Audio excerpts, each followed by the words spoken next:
How's it going, ladies and bruises? I'm Bobby Sixkilla. Welcome back to Choices That Matter, and the sun went out. We are in Australia now, and we have been rifling through some astronomer's house, and a guy on a motorbike showed up, and we got attacked, and now Moti's asking if we should summon the law enforcement, which seems pretty fucking obvious. Let's do that. Yes, teacher. The biker dragged Sharon and me to the kitchen and applied more duct tape until we could barely move, yet we could speak. The cat immediately jumped into Sharon's lap and began purring once more. I'd pat you if I could, Henry, said Sharon, but that silly biker has a big problem with us, even though we haven't done anything to her. No, we haven't. It was only then that the biker peeled off their helmet to reveal a young woman. She pulled up a chair and sat in it, staring at us in silence, until even Sharon ran out of insults and stopped talking. Where is she? The biker asked. Henrietta, I asked. Do you mean to say it wasn't you that took her? Why would I take her? The biker said, sounding as genuinely surprised as I felt. For her pictures, I suggested off balance, they're not here either. The biker shrugged. Aren't you two from the company? Sharon laughed loud. Are you kidding? The company wouldn't lift a finger to investigate an innocent woman's kidnapping. I know that for a fact. But here we are investigating. Don't tell me you're after the same thing. The biker put a beanbag gun on the bench. Who are you? Private investigators, Sharon said promptly. What else? The only person who doesn't belong here is you. I had a tip-off, she said, about the company having an interest in Henrietta and her pictures. I came immediately, but it was a real pain getting my bike on a ferry. I quietly made a mental note to believe Dolores the next time she said the matter was urgent. My name is Genevieve Everdale, the biker said. I'm on the company's complications matrix. I've been getting in their way for years, but Tasmania is not my home turf. Right now, an innocent hobbyist has been abducted, and perhaps murdered. I shall share my info if you share yours. Okay, but it may not be the company that took her. Genevieve found a pair of pearl-handled scissors and used them to cut us free. Of all the people who've shot at me, you're definitely the most trusting, said Sharon, rubbing her muscles where Genevieve's beanbag had hit her. I still have my gun, Genevieve pointed out. Sharon laughed delightedly, and I wondered exactly what I got myself into with such a pair of travelling companions. I may have some info that may help us, I said cautiously, wondering if I was about to get myself shot again. There's a company safe house in Swansea. Genevieve's face lit up. I've heard that, but it was never confirmed. Do you know anything about the location? My contact gave me the address, I said. Sounds good, said Sharon. Let's go. Estimated journey duration, 4 hours. Speak for yourself, sugar, Genevieve addressed Moti cheerfully. I'll call you in the morning. With that, she put her helmet back on and left. Sharon sighed. I miss my Harley. We didn't waste any more time and headed straight for Swansea, checking into a hotel in the dead of night. Good morning, teacher. Genevieve is calling. Put her through, I said, and greeted her. Rise and shine, sugar, she said. Time to go rescue our maiden. Your girlfriend's already having breakfast. I'll meet you in the foyer. I made myself more or less presentable, grabbed Sharon and a bread roll on my way past the breakfast bar, and met Genevieve as instructed. We staked out the safe house for hours as Sharon drank impossible amounts of coffee. Finally, she snapped and left our surveillance station to go and knock on the door. There was no answer, so Sharon picked up a loose paver and hurled it right through the front window. I burst out of cover and ran to join her, but fortunately nothing happened. Teacher, please advise Sharon to exercise restraint. For once, Moti hadn't even spoken directly to her. I had no intention of saying something even Moti was tactful enough to delegate to someone else. No, teacher, there is a 75% chance that the residence is empty. Good enough for me, said Sharon. She reached through the window and unlocked the door. We shrugged at one another and went inside, confirming that no one was present before going back and closing the door. Genevieve openly pocketed several items. Good idea, I said. Make it look like a straightforward burglary. Oh, she said. Yeah. The house was small, barely furnished, and looked as if no homeowner had ever loved it. There wasn't much to see. Check the logbook. It took a while to find the logbook. It was hidden inside a sealed rainwater tank in the yard, and the entry was brief. Took guns, etc. Sent pics via courier, number 3. Hostage, not my favourite person. Transferring to staff facility ASAP. The agent is now heavily armed, the photos are long gone, and Henrietta's about to find herself in a secret jail, I translated. And the agent has a North American accent, said Sharon. How on earth do you know that? I asked, impressed. 2 reasons, she said. They're being brief, so their grammar is technically incorrect. but they still use a semicolon in punctuation, so it's unlikely their spelling is incorrect. Except it is. I didn't understand, I said. They use the American spelling, not Australian, and I don't think it was a misspelling due to a lack of knowledge, she explained. Ah. Reason number 2 is, why take guns if you already have them? Or if you're not comfortable with guns. So the agent likes guns, but is missing their own weapon, probably because of flying here internationally. Except, I said, that doesn't tell us where they're going next. I'm afraid I wasn't aware until today that the company had private jails, so that doesn't help. So what do we do, oh master investigator? Sharon asked. I grimaced. We talk to people. Neighbours are the best gossips. We split up, knocking on the closest houses at the same time. The red-painted door on the front of me opened to reveal a stooped older man with hair like Bernie Sanders. I'm sorry to bother you, I said, but I'm trying to find my second cousin once removed. An older woman named Henry... Travelling with an American fellow, the man interrupted me. A real nasty piece of work he was. Black hair, black suit, black soul. You saw them, I asked. He snorted. I knew something was awry with that fellow. My fawny, I said. There's something awry with that fellow. I don't like him one bit. She didn't listen, but I knew. He paused. The young fellow wasn't another relative, was he? One of you Americans? No, I assured him hastily. I have no idea who he is, but I intend to give him a piece of my mind when I find him. His eyes narrowed. Why did you say you were looking for the lady? I suspect that man abducted her. His wide eyebrows drew together in concern. Go to the local chemist, he said, at once. The lady's diabetic. I heard her talking about her blood sugar. She'll need medical supplies and quickly. I thanked him breathlessly, and with Moti's directions we found the closest chemist quickly. The only staff member was a 20-something woman who was rearranging pill bottles with the air of someone who needed something, anything to keep herself awake. I bought a travel pillow and leaned on the front desk and chatted about the weather, the roads, the sea, and whether she preferred cats or dogs. Finally, her eyes started to glaze over once more. Oh, I said, I think my cousin was here yesterday with his diabetic mum-in-law. He's American. She's local. I bet you saw them. Oh yeah, she said. Nice car. Really, I said, you're into cars? She sighed longingly. Only Ferraris. Do you know where he rented it from? I saw it had a rental sticker on it, but I couldn't see what it was. Sorry, no, I said, trying to hide my excitement. Was it red? He's such a walking cliche. Totally, she said. And he was so rude to his mum-in-law too. He tried to stop and chat. She tried to stop and chat, but he practically dragged her out. Said they had to get to Hobart in time to catch their flight. Oh, right, I said, and practically ran back to the car. There are multiple routes to the city Hobart from here, all of which take a similar amount of time. I asked Moti to pick the route that's likely to be the fastest. We raced to Hobart, carefully not telling one another that it would be a lot harder to trace Henrietta if she made it to the mainland, or out of Australia altogether. Teacher, is the company immoral? I sighed. Should have seen this one coming. Sometimes, yes, I'm afraid. They're also very, very rich, which is why we're able to follow leads so efficiently. What would happen if you quit?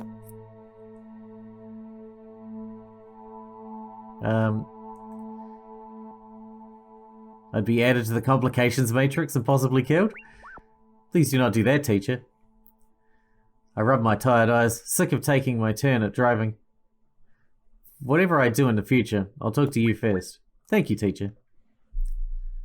I saw a road sign with nothing but a picture of a kangaroo on it, and idly hoped I'd see one. I did. It was lying by the side of the road and quite obviously dead. It seemed the road sign wasn't kidding.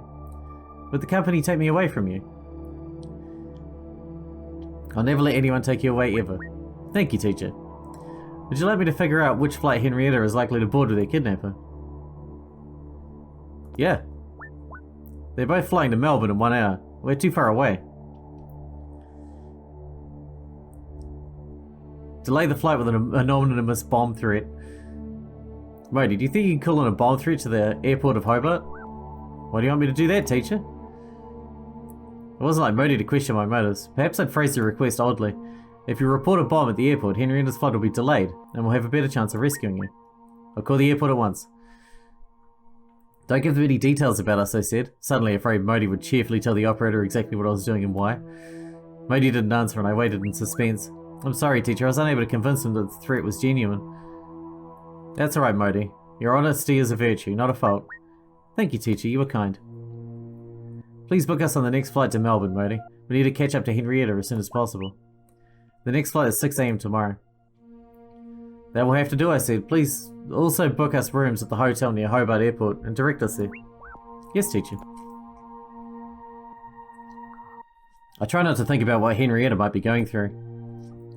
It should have been enjoyable to eat hotel food instead of snatched airport dinner, but the chicken pasta dish might as well have been a pile of compost scrapings. Even Sharon barely ate, woodenly drinking one cup of coffee after another. We arranged for a taxi the following morning and went to our respective beds for the night. Sleep, or perhaps it was the half a dozen coffee she drank, restored Sharon to her usual optimistic self overnight, and she assured me that we'd have no trouble finding Henrietta in Melbourne. She was so sure of herself that it was impossible not to be swept up in her confidence. I listened to her banter with other passengers in a calm state of mind. As we walked into the grey light of Melbourne, Sharon seemed to know an enormous number of random people walking past, and more than half of them gave me a suspicious look of an ex who hadn't quite given up on her. So much for keeping a low profile, Genevieve muttered.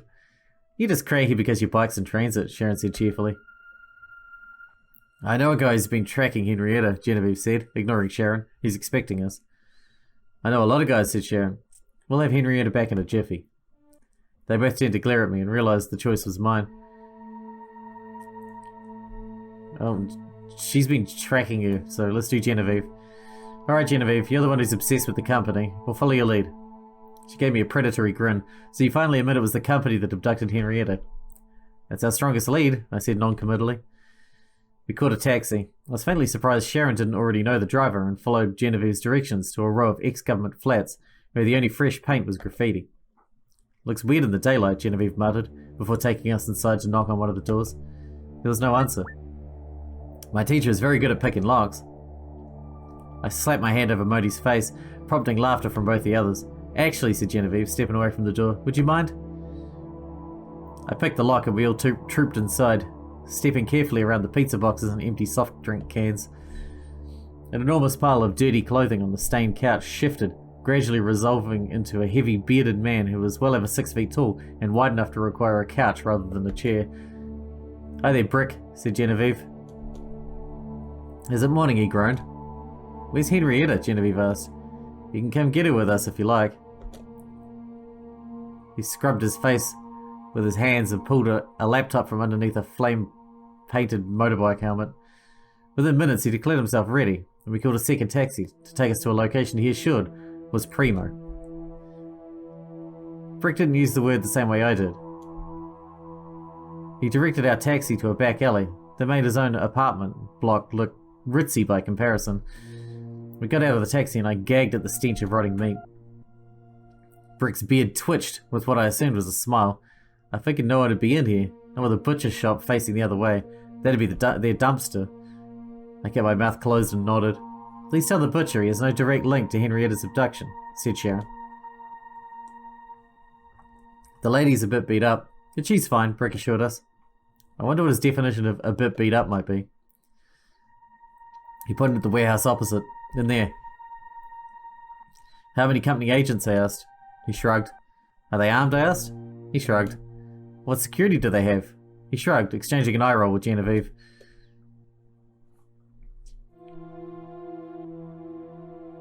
Well, they're so confident, let them go first. Sharon and I did our best to look casual as Brick and Genevieve pounded on the warehouse half-rotten front door. It broke apart at once. They stopped knocking and pulled away the door in enormous chunks, revealing the real door beyond it, a solid metal door with one-way glass and a fingerprint scanner. I was getting more convinced that the building belonged to the company. Dolores was an efficient woman. They knocked on the second door, but of course no one answered. Well, said Sharon, this is anticlimactic. Wait for it, I said, and crossed the street. Let me guess, said Genevieve, you can get in. Yes, I said. Yes, I'm a company agent, but Sharon isn't, and she trusts me to behave like a human being. Can you? Just get us inside, said Genevieve, collecting a $50 bill from Brick as she spoke. I don't care who or what you are. In fact, I just made $50 betting you were lying to me. Only by omission, I said. I crossed my fingers for luck and pressed my thumb to the scanner. The door opened. I spotted the agent right away. He was tall, with dark hair and 2 guns trained on me. He was also the only person not in a cage. Hey there, Dolores sent me to take over for you. The agent's finger twitched toward the triggers. Don't shoot. The dark-haired agent lowered his guns. You have a motorcon? How'd you get that? You don't have one, I said, swallowing a smile that he'd exposed his vulnerability so quickly. Huh. So you never cracked a $2 million deal. Don't worry, keep at it, maybe you'll get there someday. He put the gun away. That was a good start. I glanced back through the open door to feign indifference and saw Sharon standing in full view, and she was hugging Genevieve. Suddenly, I was reminded that Genevieve was on the complications matrix, which meant she was a real threat to the company. Every instinct of me screamed to trap Genevieve while I had the chance. It would be my job to do so. But now I'd seen how the company treated those it didn't trust, I simply didn't have the heart. I knew Sharon wouldn't either, and was glad to be so sure of her. Choosing to forget that Genevieve and I had ever met, I gave the dark-haired agent my full attention. Two's company, he said, grinning at his own joke, but you've made a crowd.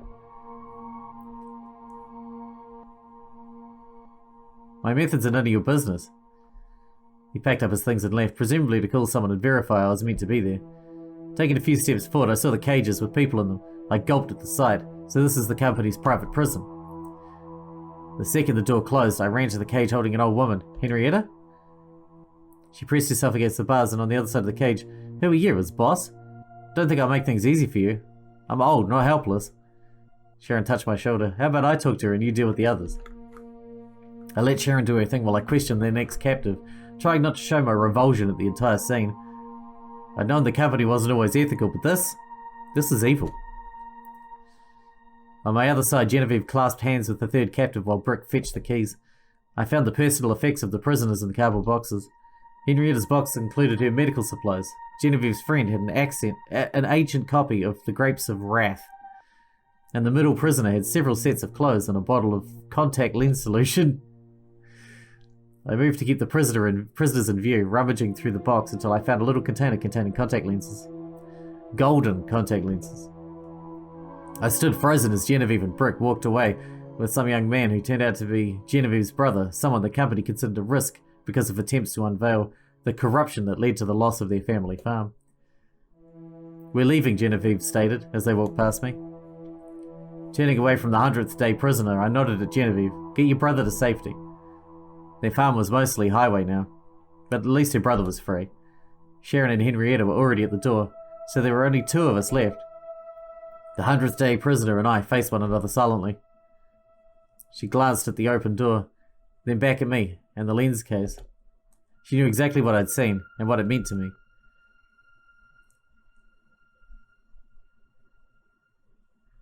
Yeah, lock her up again. We don't want to deal with her later. I shoved her back into the cage and slammed the door, locking it at once and throwing the key back into the desk. She collapsed, weeping on the floor. Someone will come for you, I said. I don't know if it's the company or the police will get to you first, but you're not going to die. You are, she promised through tears. Do you know what you're doing? I'm trying to save the world, and you're getting in my way. Save the world, I said. What a coincidence. Me too. Except I'm not committing senseless murders to do it. Not senseless, she said. Their knowledge is poison. They worship things not of this physical... I closed the metal front door behind me as I walked out, and instructed Moti to wait 2 hours before reporting her presence to the police. Yes, teacher. Well, said Sharon, that was an errand well done. Henrietta leaned heavily on her arm. I suppressed a surge of fury toward the dark-haired agent that had raised his hand against an innocent stargazer. You've redeemed yourself in my eyes, said Sharon to me, for what that's worth. Thank you, I said. For your forgiveness as much as your goodness. I know I haven't been good to you or Chrissy. Do I also gain redemption? You don't need redemption because you've never done anything wrong. That is very interesting, teacher. Let's just get moving, I said, feeling twitchy so close to the warehouse. Where to, boss? Sharon asked. I got a trustworthy friend with plenty of spare rooms. You could just shout us another hotel. We'll stay with Sharon's friend then. We walked 3 blocks before finding a taxi rank. Henrietta was fading, and I was feeling the ache of adrenaline leaving my system. I didn't see much of our new digs, but the bed looked heavenly. Henrietta gave a squeak of delight and went straight to the electric jug, beaming beside a little basket of tea. She set the jug boiling and gathered mugs. How do you make your tea, she asked me. I stick to coffee, actually. She sniffed disapproval and served me a coffee, ruined with 2 sachets of lifelong milk. Oh no, Henrietta said suddenly. Henry! It's alright, Sharon said, understanding her perfectly. We saw your cat when we were at the house. I gave her food and water. Thank you, dear, said Henrietta, calming down at once. May I borrow your phone to arrange things for my poor Henry? Of course, I said, giving her mine. She paused with her fingers over the buttons. What happens now? Is it even safe for me to go home? Is there somewhere else you'd like to go? Before all of this, said Henrietta, I was about to go on holiday. That's what I intended to do.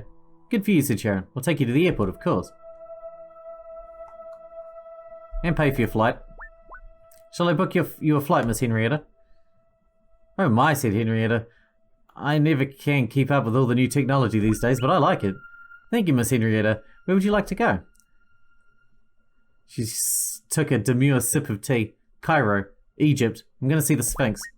Can I come too? Moti, I spluttered. With you two, teacher, we've never been to Africa. Moti, we're not on holiday. Miss Henrietta, the temperature in Cairo is currently 86 degrees Fahrenheit. You'll need to go shopping. You're quite right, said Henrietta, not at all concerned that Moti was snubbing me. What shall I call you, charming little one? My name's Moti.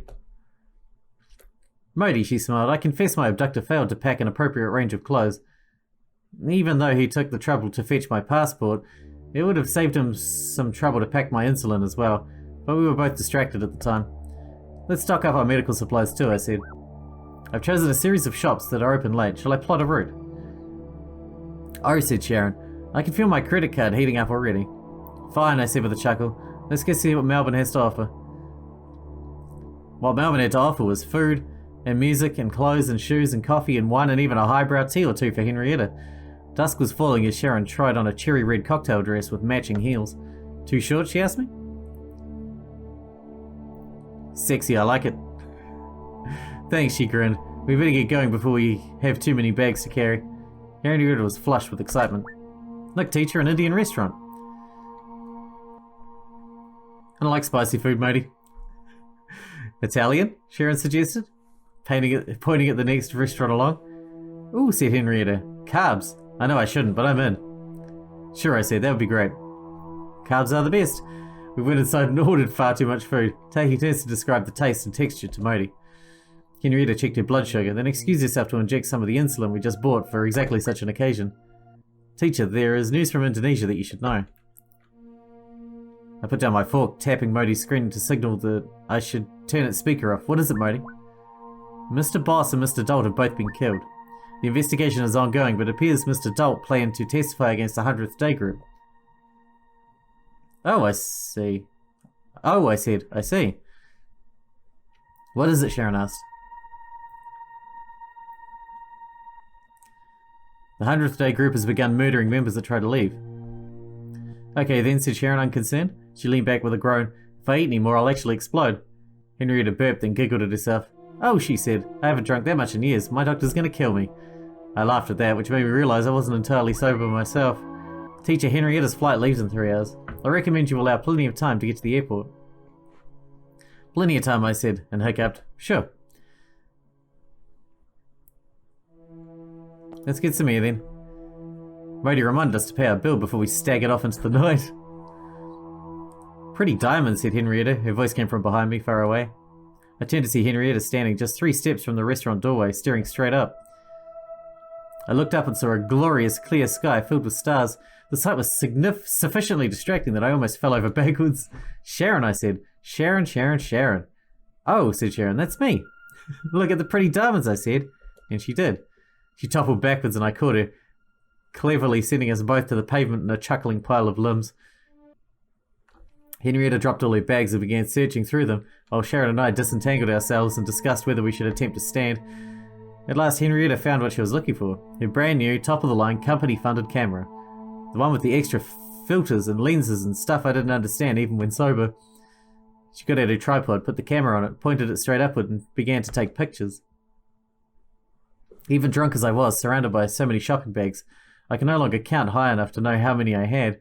I could see the waves of love and light streaming from Henrietta as she looked through a scope and twiddled with settings.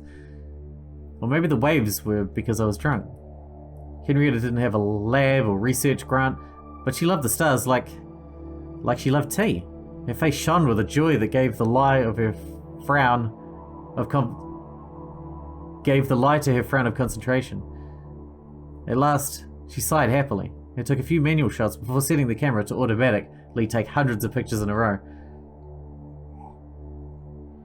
She turned back to Sharon and I with a beatific smile before cussing fluently.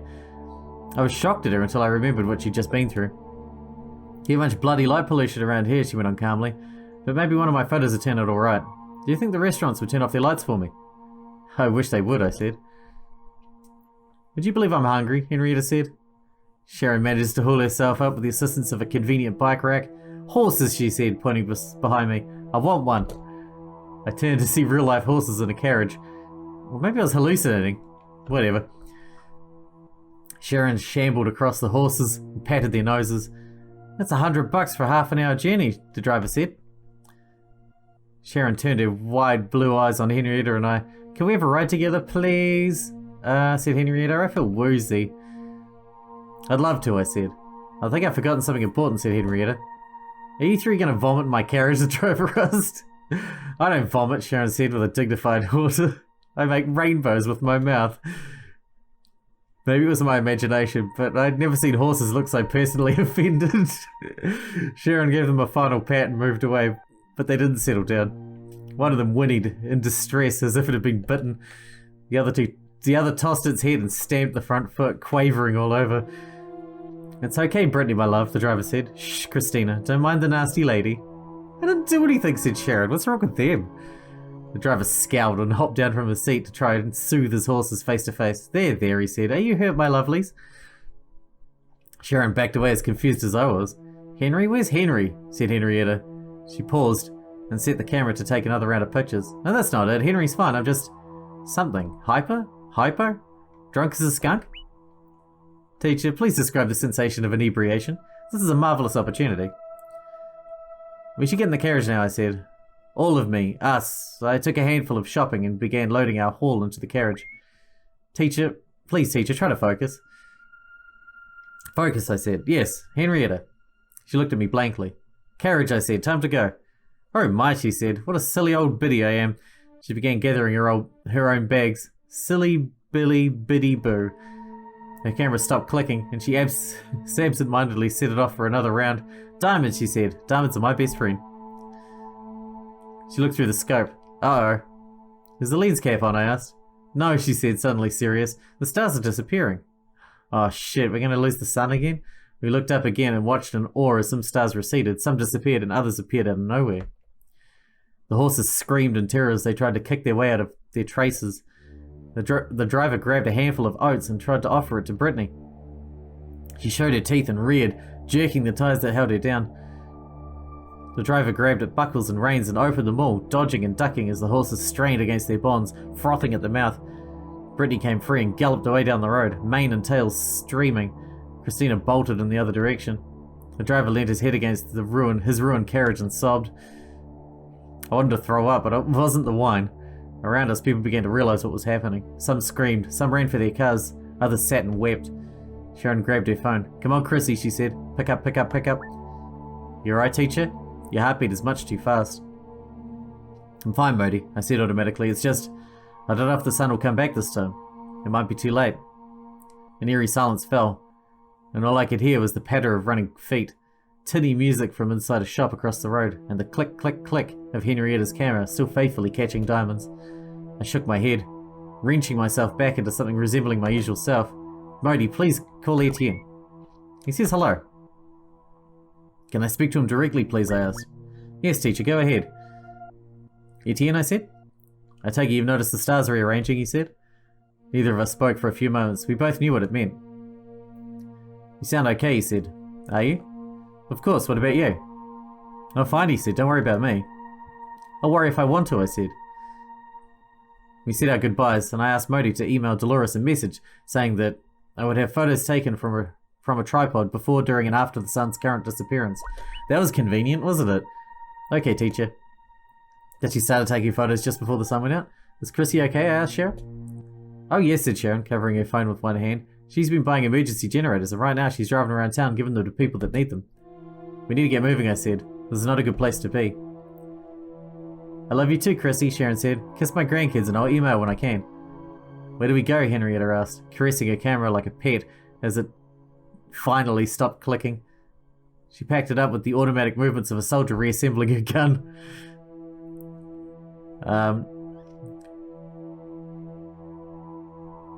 Let's grab some supplies first. Looking around us, the city centre dissolved into chaos, Sharon said softly. I think I've seen this movie. We need to get the emergency supplies before they're all gone. Henrietta moaned and threw up into a garbage can. Don't tell Henry I threw up, she said. He'll never let me forget it. Sure, I said, only half listening. Said Henrietta, I don't think I can walk. Sharon and I struggled to hold her up. Under other circumstances, it might have been funny. We grabbed an abandoned shopping cart, piled our shopping inside as an improvised seat, and helped Henrietta inside. Don't throw up on my dress, Sharon said. Just because there's no sun, there's no excuse not to look our best. This isn't my chair, said Henrietta. Who are you? Henrietta, what's your blood sugar reading? She said, and threw up a second time, just managing to hit the pavement instead of our things. I don't feel good. Oh no, said Sharon. This could be really, really bad. I found Henrietta's blood sugar monitor and took a reading. Moti, what does it mean if it reads 3.1, I asked. Miss Henrietta is in danger of falling into diabetic coma. I've been such a grommet, said Sharon. What do we do? Henrietta blinked slowly. I can't remember. Miss Henrietta needs to consume sugar immediately. Do you have anything? Sharon asked me. No, I turned back to the restaurant. What will work, Moti? No fat. It delays the absorption of sugar. I ran into the kitchen and grabbed a handful of sugar packets before running straight back out. How much should she have? I asked Moti. 4 packets, then test her blood sugar again in 20 minutes. We will need healthier food to stabilize her blood sugar. Well, let's go together. Henrietta made a face, but managed to eat all 4 sugar packets. The colour returned to her cheeks almost immediately, and her eyes cleared. Have I been swearing, she said. I think I remember swearing just now. Miss Henrietta, your body has reacted badly to the wine you consumed with dinner. I know, she said. It was a stupid thing to do, but I just wanted to stop feeling scared for a little while. Oh, Henrietta, said Sharon, holding her hand. I've done the exact same thing. She ruined the moment by burping and then giggling. Alright, we need to wrap this one up because we're out of time once again. It looks like we are heading out of Australia. We're going to the airport, so I don't know where we're going at this point. We don't really have any leads to follow. We're just sort of farting around now. We're with Henrietta now. We have no leads unless we're going to Indonesia. I assume that's where we're heading next. I guess we'll find out in the next story time. Hope you guys enjoyed it. Thanks for watching. Thanks for hanging out with me, and I'll see you in the next one.